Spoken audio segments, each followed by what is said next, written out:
Have you hired any psychopaths lately? Or maybe you've worked with some. But the first thing we have to consider is, what do we mean by psychopath? The definition of a psychopath in current terms is a person who has an arrogant and deceitful interpersonal style. Sometimes they can be disguised by charm and concern, but ultimately there's an arrogance there. Deficient affective experience, and what that means is that they don't feel other people's feelings very well. So they tend, at worst, to treat people as things. They have a lack of understanding of other people. They tend to be impulsive and irresponsible in their behaviours, a lack of foresight. And all of this adds up to characteristics which we see far too often in some workplaces. Individuals vary very widely in the degree to which they have the characteristic of psychopathy.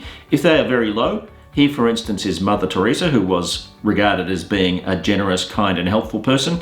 And here is Ted Bundy, who was regarded as being a psychopath. And in fact, what you see there is the moment when Ted Bundy lost it in his court case and demonstrated to the world that he was a psychopath. Prior to that, he'd been showing the charming and somewhat deceitful style, which really hid the true Ted Bundy. So the question arises of where psychopathy comes from. And it turns out to be very heavily personality based and therefore in turn genetically based.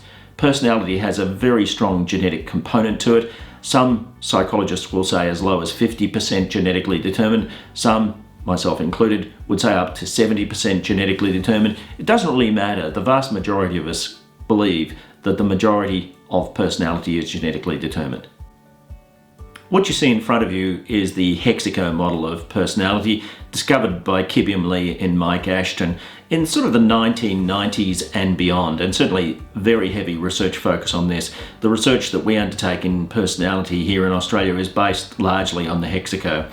And Lee and Ashton were able to demonstrate, along with multiple other researchers, that strong drivers of psychopathy are things like this honesty, humility characteristic.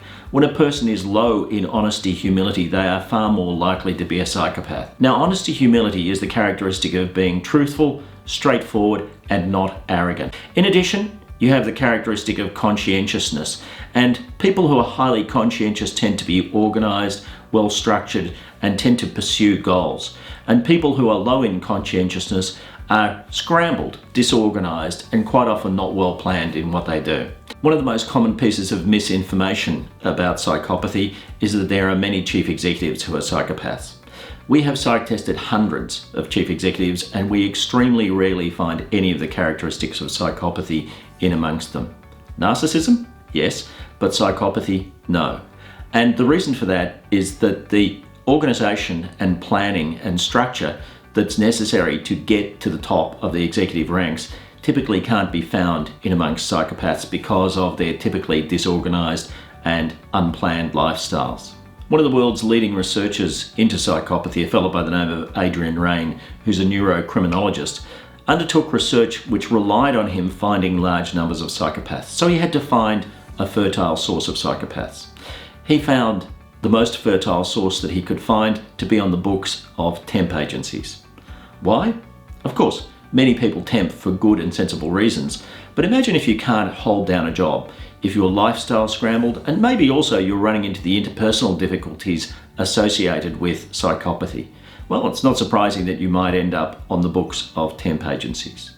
Another characteristic that determines psychopathy is extroversion, but with a particular focus on sociability. Sociability is to do with whether you like people or whether you don't like people. And people who typically like people are much less likely to be psychopaths because you don't have that depersonalization effect of people taking a view that people are not important.